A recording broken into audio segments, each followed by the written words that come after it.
Good evening. My name is Jackie Smith and I'm on the Beaches Watch board, and we're happy you joined us tonight. Apparently, when they take everything apart for the election, they mess with all this. None of us can figure out how to make this go up there. So I'm going to share with you. You know that we enhance community through knowledge, and it is your generous support that helps us to bring programs. We have just completed doing candidate interviews. Every month we have speakers, and the membership, I think, is quite reasonable at today's prices. Hasn't changed in years. $5 for a student. As I look around, I don't see anybody that's qualified for that at the high school level, although you may be in college. Individual is $15 and $20 for a family. And we are having what we call the early bird special. If you sign up now, pay your $15 or $20, then that goes all the way through December of 2025, and your name goes in a raffle to get this adorable turtle that was given to us by the Ocean Soul people, and it's made out of recycled flip-flops. And so you definitely need this on your, in case a kid comes to visit you, right? And then you can give it away. You know who I'm talking about. We do a Give Back Award, and we do a Fletcher High School Memorial Scholarship, and of course we have our programs. So lots that you get for your $15. You can always watch our Beaches meetings on the YouTube at youtube.com beacheswatch 2012. The early bird, I just talked to you about that. We have 3 elected officials with us today. Carrie Chin, who is the Neptune Beach Vice Mayor. Sandy Golding, who is on the Jack's Beach. I think you're the Vice Mayor as well. And then Curtis Ford, who is the mayor at Atlantic Beach.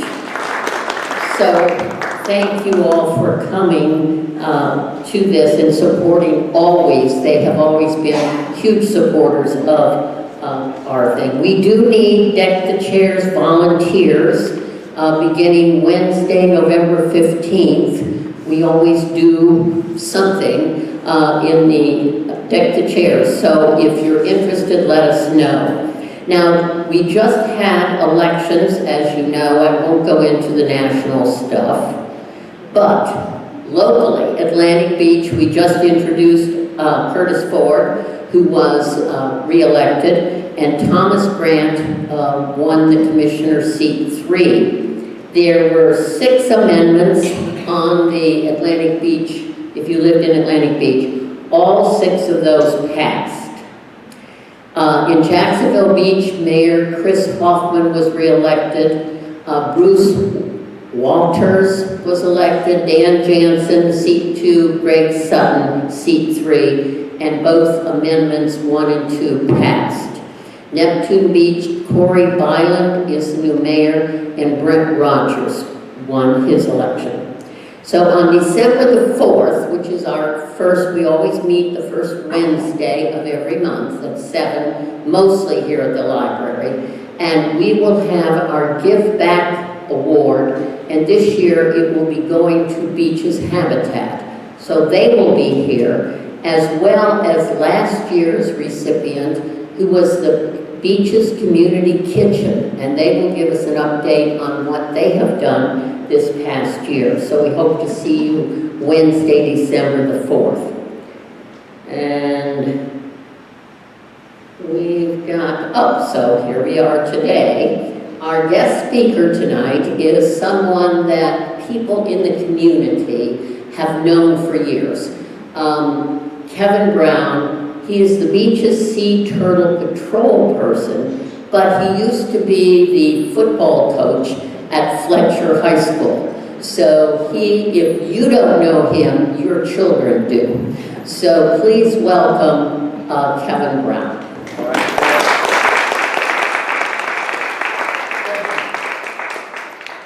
Thanks for coming tonight. Just to give you a little insight, first of all, I'm here representing about 40 volunteers that get up every morning, and we all do this together. So I am just a spokesperson, but I'm here in honor of them and represent them. If you don't know much about Beach's Sea Turtle Patrol, it started with Morton and Jan Hansen.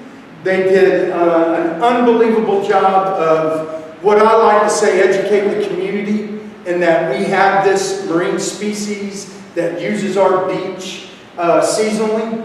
I would be remiss not to mention Mort and Jan. Another person I want to mention to y'all is Jim Burns. Jim, we are permitted through FWC. You have to have a permit through FWC. You can't just wake up one morning and go, I'm going to start doing turtles. You have to go through a permit. I am a field supervisor, and we have 2 of those. I go through workshops all year. Our volunteers go through workshops. So I want you to know that everybody has gone to school on this and are very knowledgeable. But once again, I'm here representing them. I'm just a voice. Okay? First of all, what do? I want to do this real quick. Every morning, y'all, we get up. This is what we look for. So some of y'all that are local and walk the beach at the crack of dawn, we are looking for these prints. We are looking for these tracks.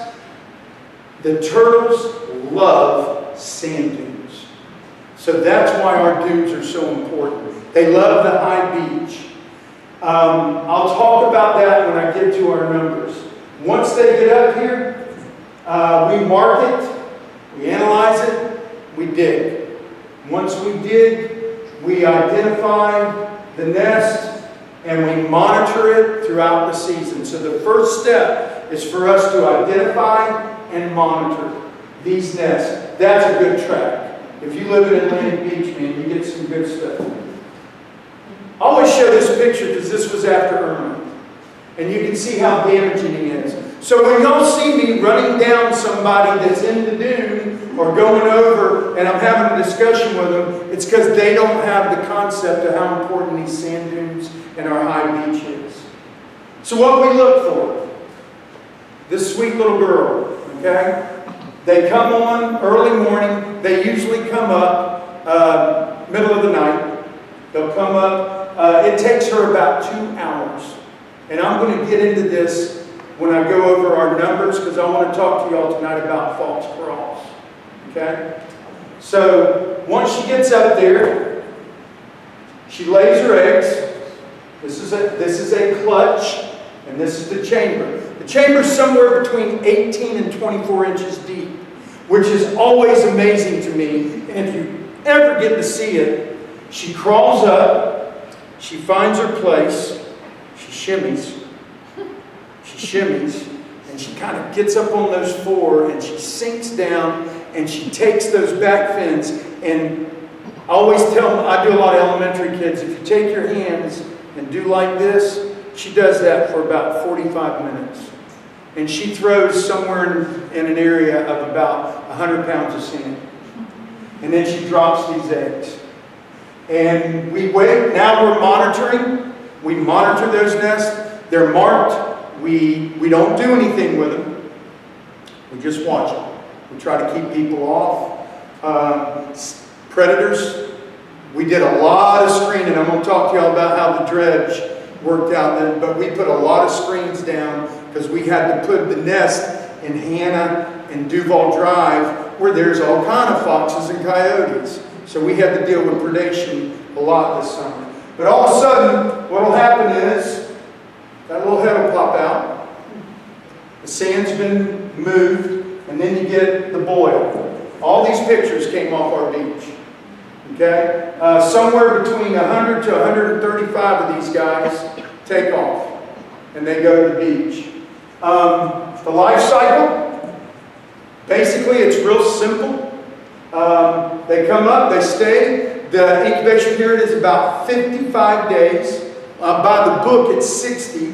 Leatherbacks are 80 days.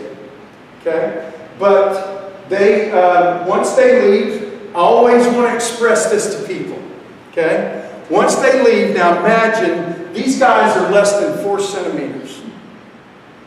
Okay, they got to get across the beach, the ruts. All the city officials, I'm always calling about tire ruts.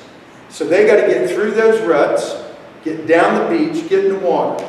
Once they get in the water, they've got to avoid predators, kingfish, barracuda, jacks, and they got to get about 60 miles offshore to the sargasso mats. So that's what these guys have to go through just to start their life cycle. And once they get in the sargasso mats, they're on them for about 2 years or saucer size. Now they are buoyant. They can move up and down the water column and feed. And they start their life. They start this big migration through the North Atlantic. So, this is a loggerhead, just to give you an idea. This is real. You're more than welcome to touch it afterwards. Okay? That's about the average size of a loggerhead. This is a green. That's a juvenile green sea turtle. That's about, they get bigger than that. I've seen them, we've seen them bigger than that. And we get leatherbacks, which do not have a carapace. And I always tell this story. So, we had a leatherback at Morningstar in Mayport. Long story short, it was damaged. We got it in my truck. I could not fit it in the back of my truck. The back fins were flopping. I had to get it to Jekyll Island. I'm going down 95, up 95. I'm speed limit. This blue light comes on. It's Georgia Patrol. What the hell is that in the back of your truck? I go, come here. And I take the sheet off and he goes, I go, I got to get this to Jekyll. And he goes, follow me. 90 miles an hour, man, to Brunswick, to the causeway, got her there. So, you know, we do a lot to try to save these guys. Now, in a nutshell, that's what we do. Every morning from May 1 to October 31st. That is turtle season. That is when they lay. Some numbers for y'all. Hang on. Got these. The state of Florida, as of the last report, we had 109,000 loggerheads, 12,000 greens, 1,795 leatherbacks, and 24 kemperlets. So the majority of our species is this loggerhead.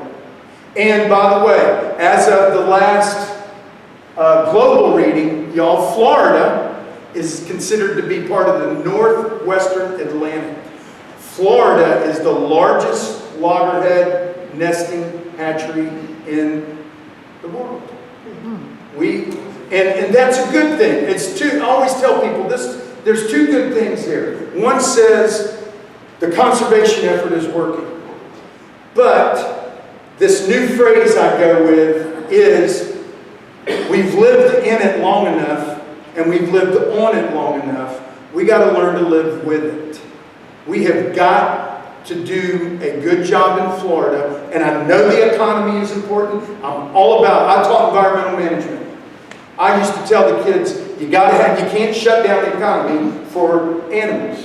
You just got to figure out a better way to deal with it. So we're doing that in Florida. It's obvious because of our numbers. So I'm pretty excited about that. Okay, let's talk about the dredge. It was very taxing. I will tell you that they are good. They know what they're doing. They have this down. They communicated well with us. They could not start each morning in a new area until Les or I went through and made a phone call. And there were twice during this season where I got called at 2 o'clock in the morning. down at 10th Street in Atlantic Beach. They were right about there, and Mama had crawled up in all that mess, and they shut it down. And I get there, and they go, "What do we do?" I said, "We're going to wait." And we just waited. It took about 45 minutes, and she kind of meandered a little bit, but she left. And when she left, they kicked it back up again. And then there was another incident a little bit farther down. AB has got some really good nesting areas. So, but I want you to know that they communicated very well with us. We stayed ahead of them. The problem was we had to move 62 of the 81 nests. So y'all got to picture this. They started at that end. So if something nested in AB or Neptune, we had to go and move it to either Duval Drive or Hannah Park. So we stayed ahead of that all summer. We were diligent with it. I will tell you, I'll show you the numbers here in a minute, but did not affect the hatch rate at all. We went to workshops to learn how to do that. So your turtle patrol in Duval, I would like to tell you, pretty proud of them all. We can do this. Man, we're very good at what we do. And I'm proud of that. And I speak for several people. So this year, this is where we are. We had 81 nests. And this kind of tells you our record year was 2019. We had 116. And you can see 2012, 24. So we had a very good year. We were right in above our average. When it was all said and done, and if anybody's interested, I left some of this handout right over there so you can grab it on the way out. We had 81 nests. 19 of them came up after the dredge. So they started coming up in Duval, Jack's Beach. We had one in Neptune Beach right on Hopkins. Up on the day after they left, she went all the way to the brand new dune and right there. Okay? But we relocated 62 of them. We inventoried 78. Now, what does that mean? That means that 3 were lost to high tide. 3 were lost to high tide. And while I'm on this, I get this question all the time because they come up and we measure from the dune and the high tide line. We want, I ask FWC all the time, because I know on a full moon, when we have a king tide, that tide's going to be 20 feet up there. And we request it and we get it denied. Okay, so anybody that knows me, I'm like, why?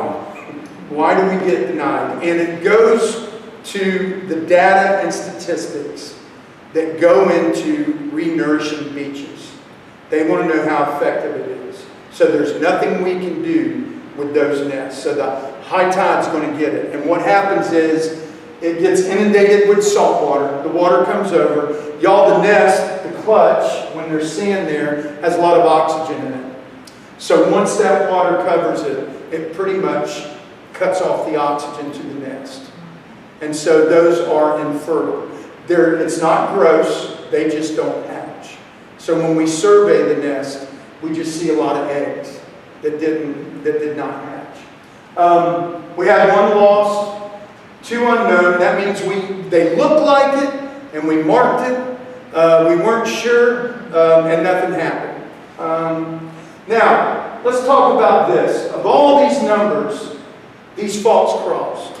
Okay? So a false crawl is when the turtle comes up, and it doesn't pit, and it doesn't lay eggs, and it goes back into the ocean.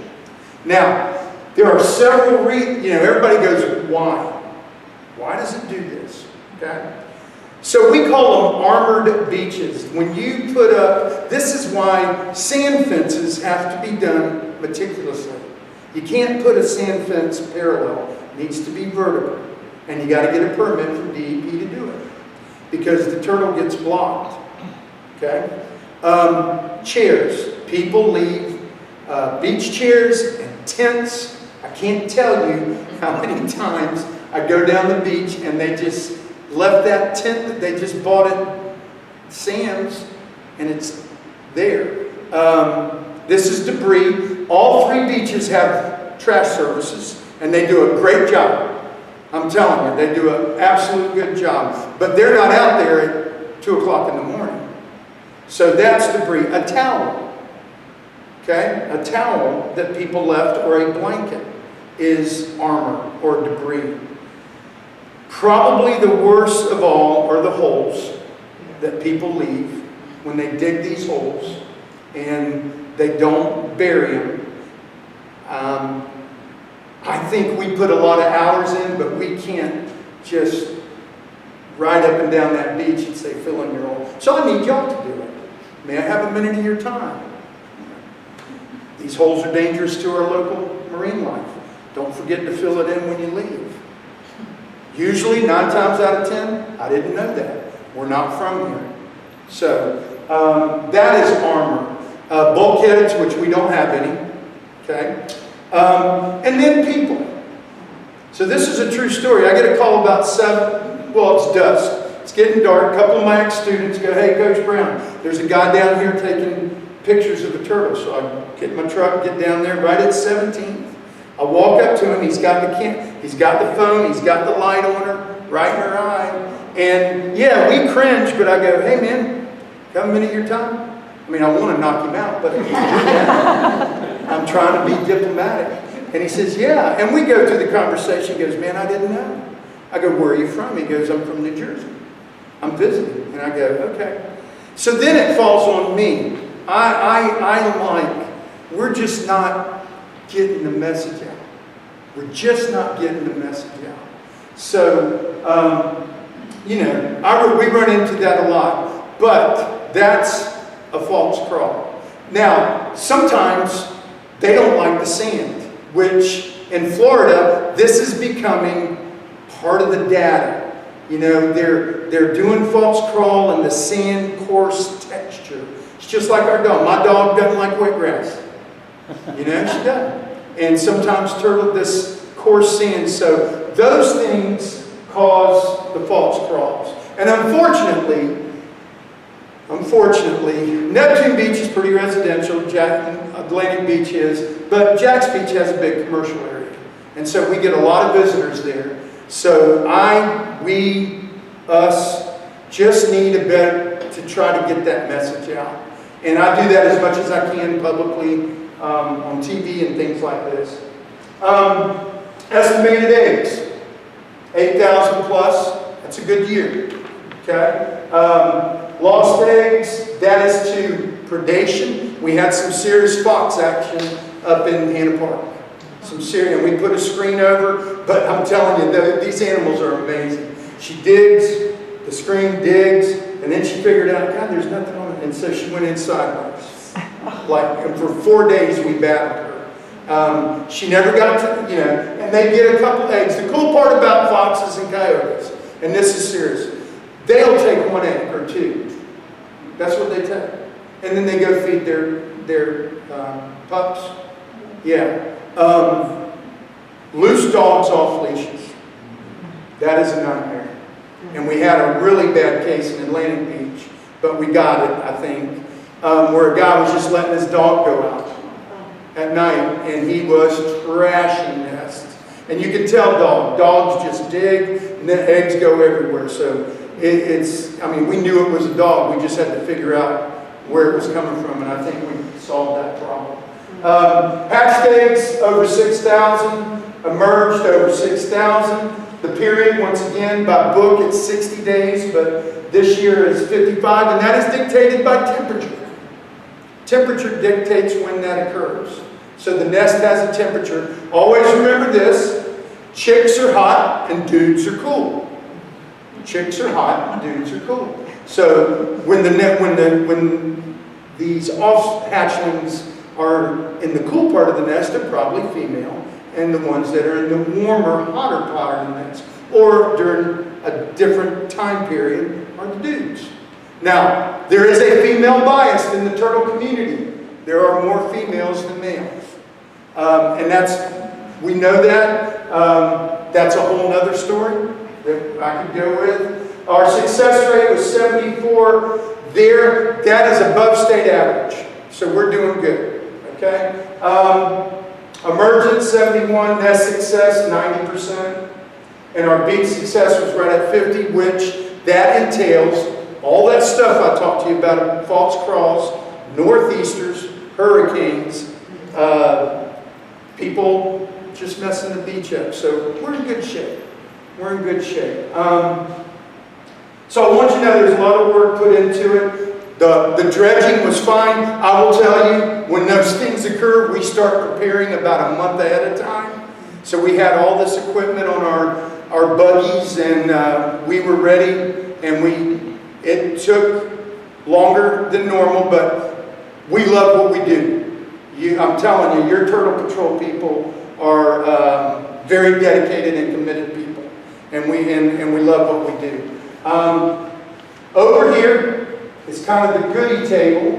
Before I give you a Q&A, if anybody has kids or grandkids, we've got a great activity book. It's very educational. Please take as many as you want.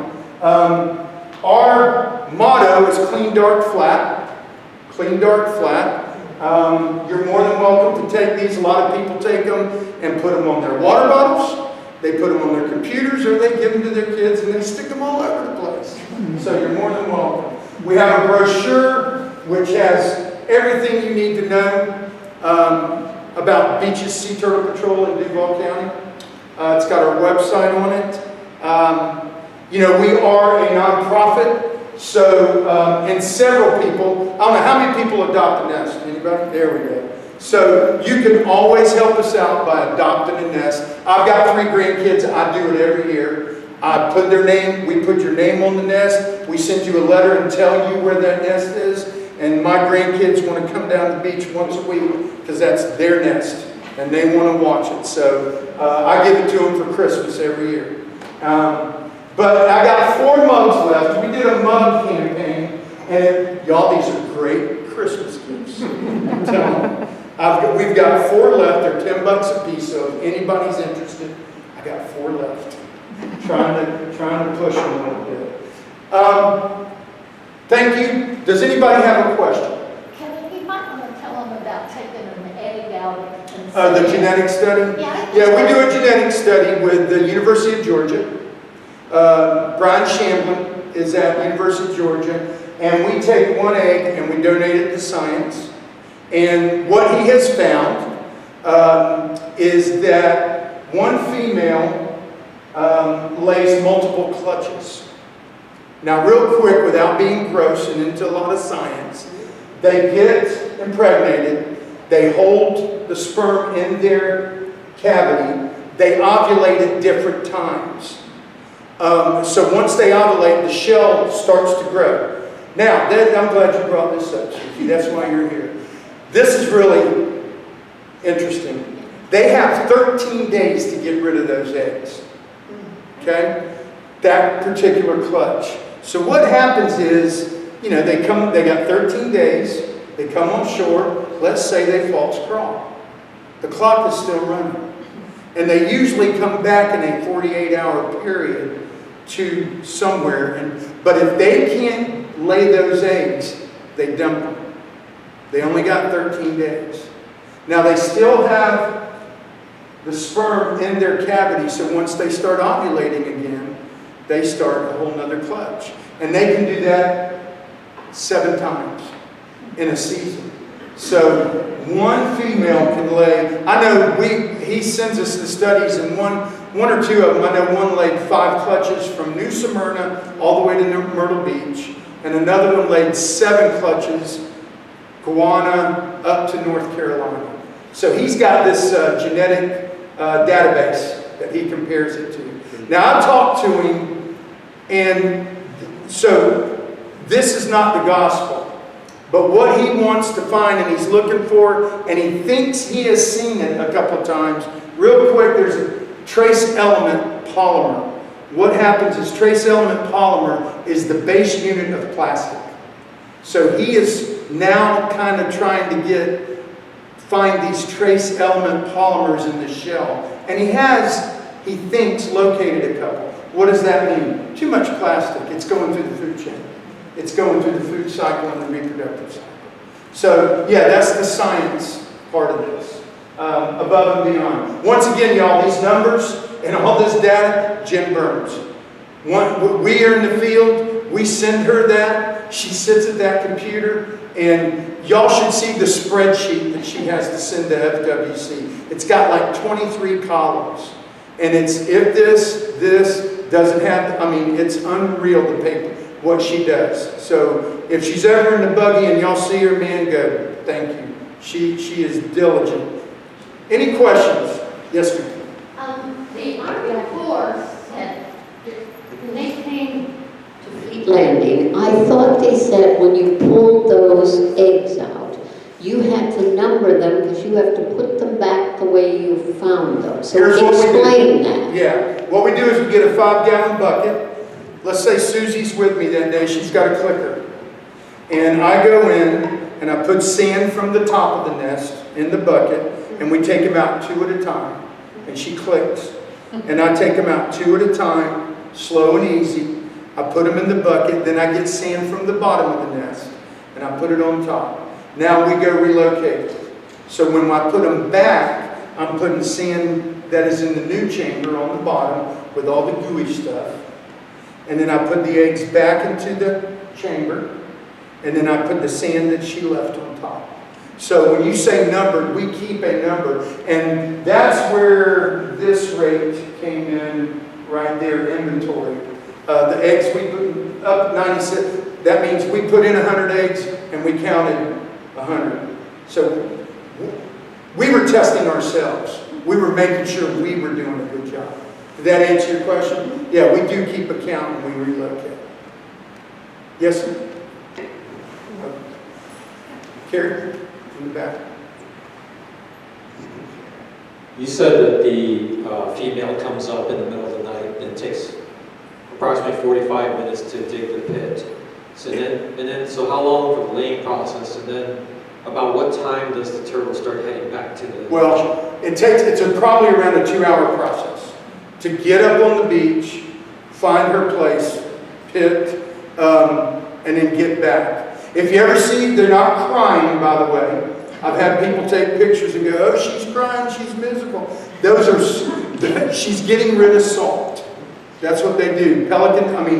Seabirds do it also. So when you see them tears, she's extracting salt out of her body.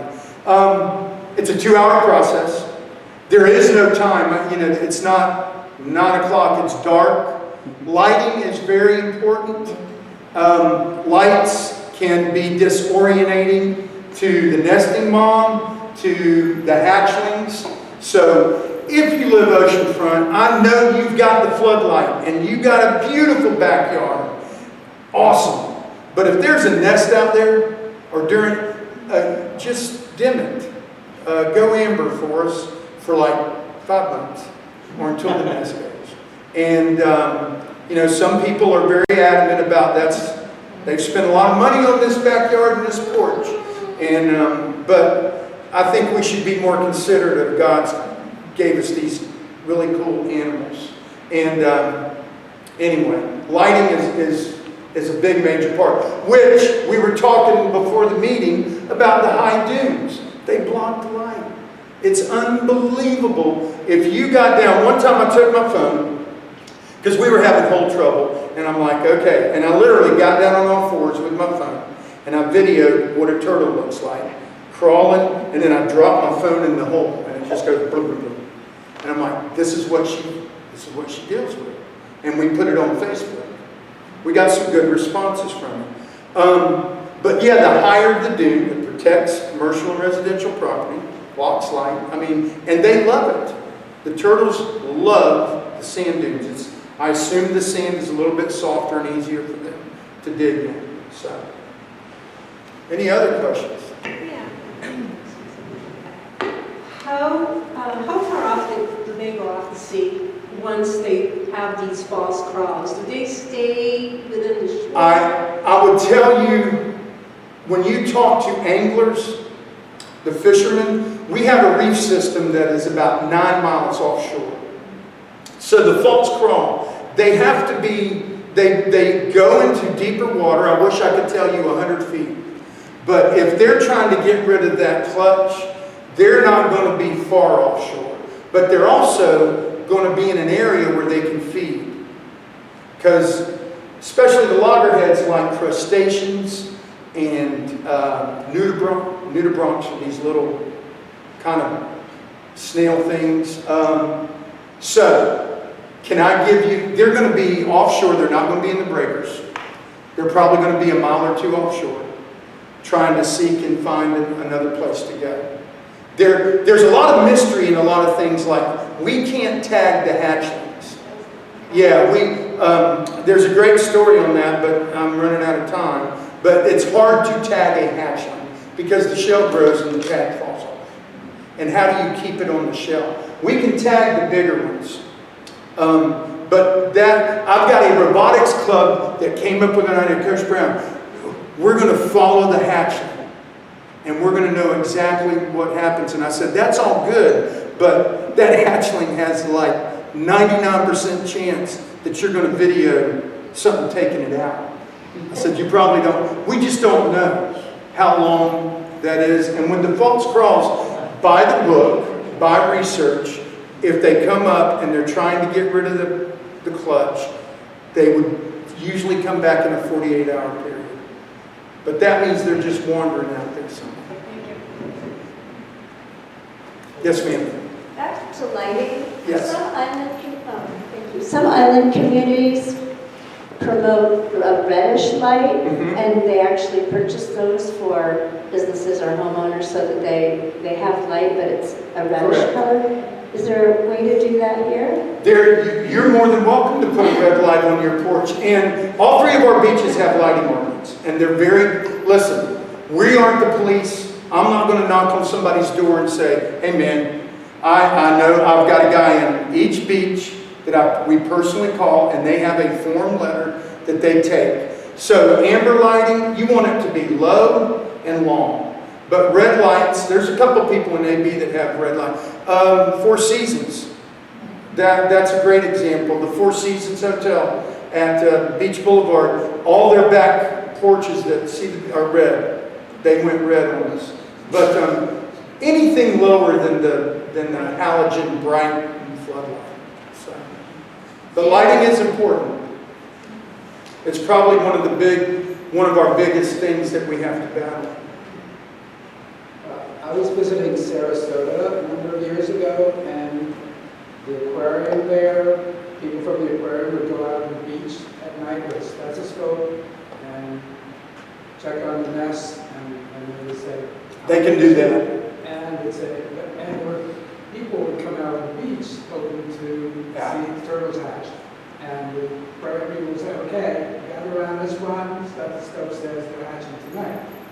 And so people would all be gathered around, and the turtles start coming out, and that's where some of the turtles would get stuck and help them get out of the hole or whatever they got stuck in. And do you do a thing here where we can watch turtles hatch?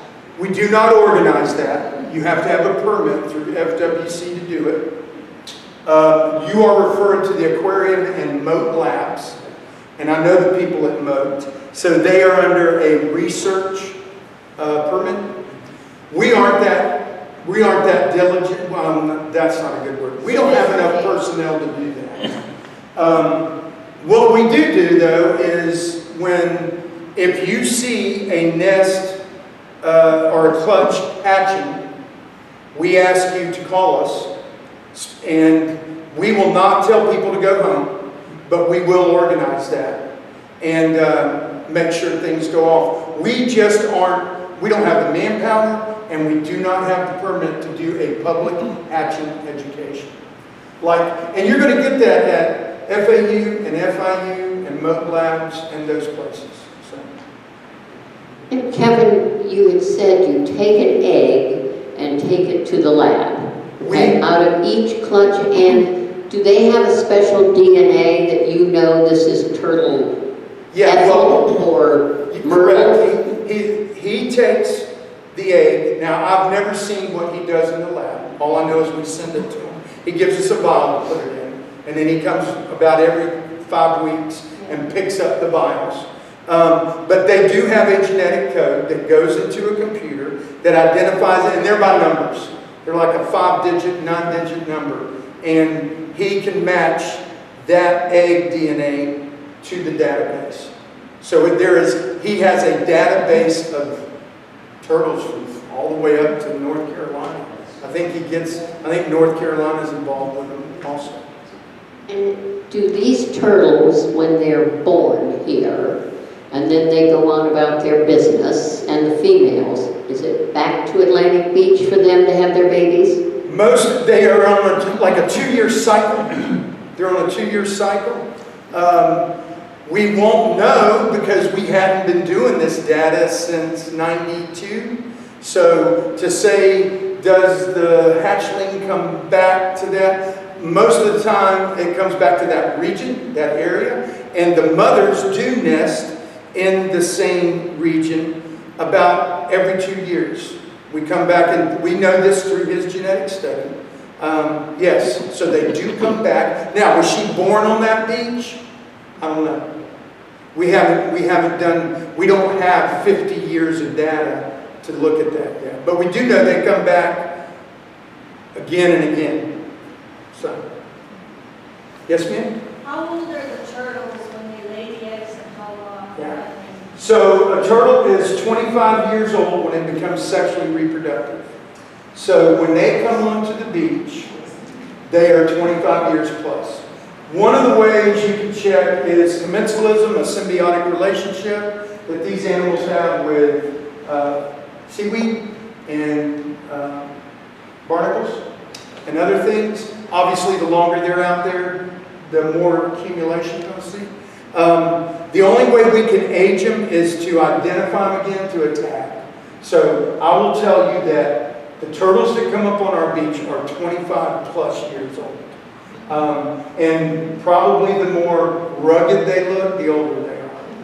I know I saw one down in St.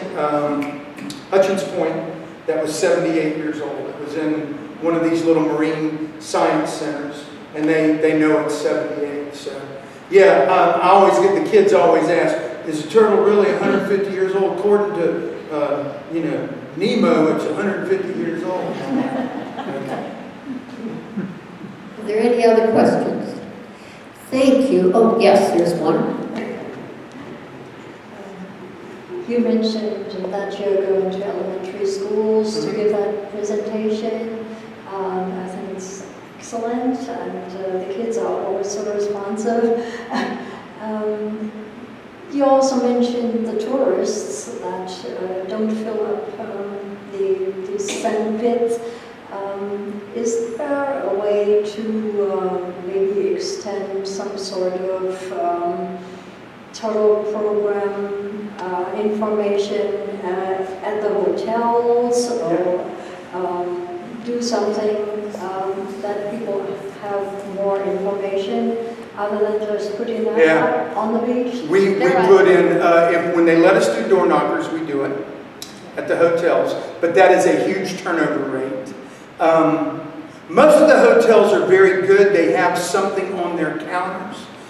These are on every access from 20th AB all the way to 37th South Jacks. We had a grant to do these. And, it's just getting the word out. The local news and TV stations usually do a pretty good job of talking to us at the beginning of the season. And we've just got to educate. We do it. We've got things in city halls where they look at. We've got our stickers in every city hall. That means somebody comes into City Hall asking. It's at the Beaches Museum. It's just, we have a great culture out here.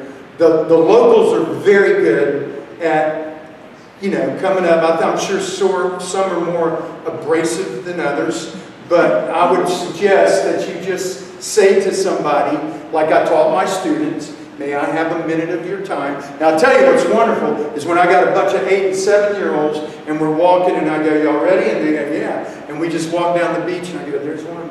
and they're digging, and the 7-year-old goes, "Can I have a minute of your time?" And they educate the people on it. So I like to do fun little, it's just getting the word out. We have a good culture. I'm telling you, our locals, our cities, we got that culture. It's just like it's just like speeding. People are going to speed down 3rd Street, whether you put a sign up or not. And I think people are going to dig holes, whether we just got to keep educating them. So that's where I want to come in. Yes, Andy?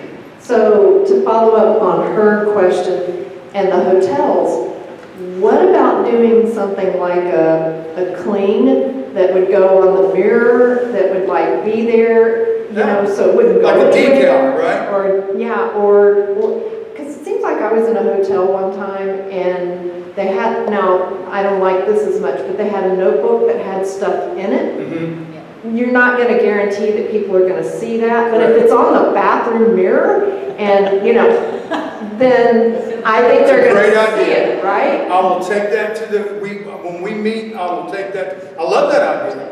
I think it's great. Yeah, it's just like a sticker that says, "Clean, dark, flat," right? Like that. Hey, I wonder if the hotels let me stick that on every mirror. Well, but I think it'd be nice if it just had a little explanation too, besides just that, because the tourists aren't going to understand, just like the guy that was taking the photo. Right. He's not going to understand, why do I not take a photo of this? Yeah, it's an ongoing thing, and it's not just here. It's at Michler's, it's at Guana, it's at St. Augustine. I mean, we go to believe it or not, y'all, there are turtle conferences. I'm going to 2 of them. I'm going to the state one and the regional one, and we sit around and talk about turtles. I love it. It's awesome, and we get all the new data that comes out of from the universities and things that we get to share with people. So, thank you for your time. Thank y'all for taking an evening and coming out. Please, if you want any of this free grab, do so. I appreciate your time.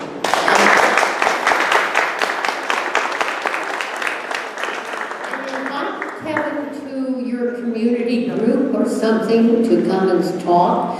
And maybe you need to invite Joe Rogan to your turtle conference. He can do a podcast. I understand he does a pretty good one. I think it's 3 hours long or something. Yeah, they've had us on, what is it, Connect? On First Coast Connect. She usually gets, we get about 10 minutes on there, so we get little times and we can get it out. Thank y'all. Thank you all for coming, and don't forget, early bird special, sign up. You might win this little turtle. Yeah.